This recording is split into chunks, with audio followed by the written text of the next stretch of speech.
दोस्तों, यह धरती हमारे लिए सबसे बड़ा खजाना है। दुनिया की सबसे बड़ी दौलत बैंकों में नहीं बल्कि हमारे कदमों के नीचे जमीन में छिपी है। जमीन से वैसे तो हमें बहुत सारी चीज मिलती है, लेकिन इनमें शायद सबसे कीमती चीज है, वो है कच्चा तेल, जो बीते 100 साल में दुनिया की आर्थिक प्रगति का आधार रहा है।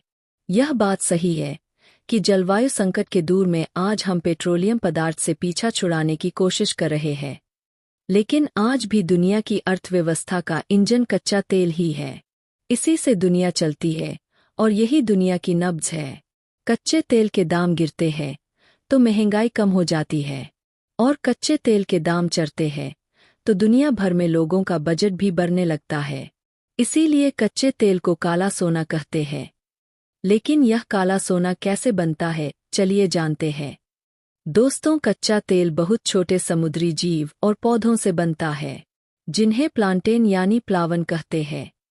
यह सिर्फ समुद्री जीवन का खाना नहीं, आज हम जो पेट्रोलियम जमीन से निकलते हैं वह इन्हीं छोटे जीवन से लाखों सालों के दौरान बनता है।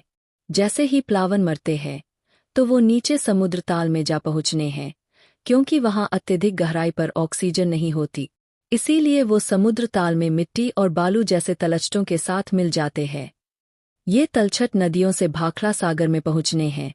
वो जैविक प्लांटेन के साथ मिलकर गधे और चिपचिपी हो जाते हैं, और इसी से पेट्रोलियम तैयार होता है। 10,000 से लेकर 10 लाख साल तक की अवधि में तलछट की परतें एक के ऊपर एक जमा होती रहती है और सैकड़ों मीटर ऊंची हो जाती है। दोस्तों, पेट्रोलियम की स्रोत चट्टान पर दबाव बढ़ता है और उसका तापमान भी बढ़ जाता है। तापमान 80 डिग्री सेल्सियस होने पर पेट्रोलियम की स्रोत चट्टान में बदलाव आने लगता है। हाइड्रोकार्बन की जिस लंबी श्रृंखला से चट्टान बनी होती है वह छोटी श्रृंखलाओं में टूटने लगती है। इसे क्रैकिंग कहते हैं। बारीक होकर यह मिश्रण चुपके कच्चे तेल में बदलने लगता है, जो इस पृथ्वी पर सबसे जटिल तत्वों में से एक है। अत्यधिक दबाव के कारण तेल चट्टान से निकालने लगता है। यह ऊपर की तरफ आता है और नमक या फिर जमी हुई सख्त मिट्टी की पार्टिंग के नीचे जमा हो जाता है। आज लगभग 15 अरब लीटर कच्चा तेल इन तेल भंडारों से हर दिन निकाला जा रहा है। जब तक प्लांकन रहेंगे, पेट्रोलियम के लिए जरूरी तत्व बने रहेंगे, लेकिन इसे बने में लाखों साल का समय लगता है। कच्चे तेल से क्या सिर्फ डीजल, पेट्रोल और केरोसिन नहीं बनते हैं? नहीं, कच्चा तेल आज हमारे आसपास मौजूद लगभग हर प्रोडक्ट में मौजूद है। कच्चे तेल से ही मोम बनता है। लुब्रिकेंट भी कच्चे तेल से ही बनते हैं। सड़क को बनाने के लिए जो डामर लगता है वो भी कच्चे तेल से तैयार होता है। प्लास्टिक भी कच्चे तेल से बनता है, और यहाँ तक कई कपड़ों को बनाने में भी कच्चे तेल का इस्तेमाल किया जाता है। तेल को ताकत के हथियार के तौर पर इस्तेमाल किया जाता रहा है। 1973 में इजरायल और अब देश के बीच 3 हफ्तों तक जंग हुई, जिसे ओम की पूर्व युद्ध कहते हैं। इस दौरान तेल उत्पादक देश के संगठन ओपेक नहीं उन देश को तेल बेचे पर रोक लगा दी जो इजरायल का समर्थन कर रहे थे। इनमें अमेरिका, जापान, कनाडा और नीदरलैंड्स जैसे कई देश शामिल थे। इस कम से तेल के डेमन में 3% तक का इजाफा हो गए। मुद्रास्फीति किधर 2 अंकों में जा पहुंची। इसी तरह 1979 में ईरान की इस्लामी क्रांति के दौरान जब तेल का उत्पादन घटा तो दुनिया में हड़कंप मच गए। 1980 के बाद मध्य पूर्व की धरती पर हुए कई युद्धों को कहानी तेल संपदा पर प्रभुत्व जमाने की कोशिश के तौर पर देखा गया।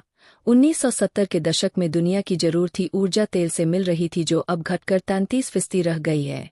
अब दुनिया का जोर ग्रीन एनर्जी की तरफ है, ताकि कार्बन उत्सर्जन को घटाया जा सके और पृथ्वी के बढ़ते तापमान को रोका जा सके। लेकिन कच्चे तेल से एकदम पूरी तरह पीछा छुड़ाना आसान नहीं है। इसके लिए बहुत बड़े निवेश की जरूर होगी। अब भी दुनिया की अर्थव्यवस्था बहुत हद तक तेल पर ही दौड़ रही है। दुनिया के 5 सबसे बड़े तेल उत्पादकों में अमेरिका, सऊदी अरब, रूस, चीन और कनाडा शामिल हैं। तेल के गिरते चढ़ते दाम आज भी दुनिया की आर्थिक नेशन को प्रभावित करते हैं। रूस और यूक्रेन के बीच युद्ध छेड़ने के बाद पश्चिम देश ने रूस के तेल और गैस के कारोबार को भी निशाना बनाए। सब मिलकर तेल की अहमियत अभी बनी हुई है और आने वाले कुछ सालों तक बनी रहेगी। सबसे ज्यादा कच्चा तेल अमेरिका इस्तेमाल करता है, यानी दुनिया में जितना भी कच्चा तेल पैदा होता है उसमें से 20% अकेले अमेरिका में इस्तेमाल होता है। इसके बाद चीन 13% के साथ दूसरे नंबर पर और भारत तीसरी नंबर पर आता है। दुनिया में अब भी कच्चा तेल और दूसरे जीवाश्म ईंधन ऊर्जा का सबसे भरोसेमंद स्रोत है, और यही बात पर्यावरण के लिए सबसे बड़ी समस्या है, क्योंकि जीवाश्म ईंधनों को जलन से कार्बन का उत्सर्जन होता है, जिससे हमारा पर्यावरण खतरे में पड़ता है। ग्लोबल वार्मिंग बढ़नी है, इसीलिए दुनिया अब सौर ऊर्जा, पवन ऊर्जा और दूसरे एक फ्रेंडली ऊर्जा स्रोतों की तरफ जा रही है। तो आज की वीडियो में बस इतना ही। वीडियो आपको कैसा लगा हमें जरूर बताइएगा। आपसे जल्द मुलाकात होगी एक और नए टॉपिक के साथ। तब तक अपना ध्यान रखिए, स्वस्थ रहिए। धन्यवाद।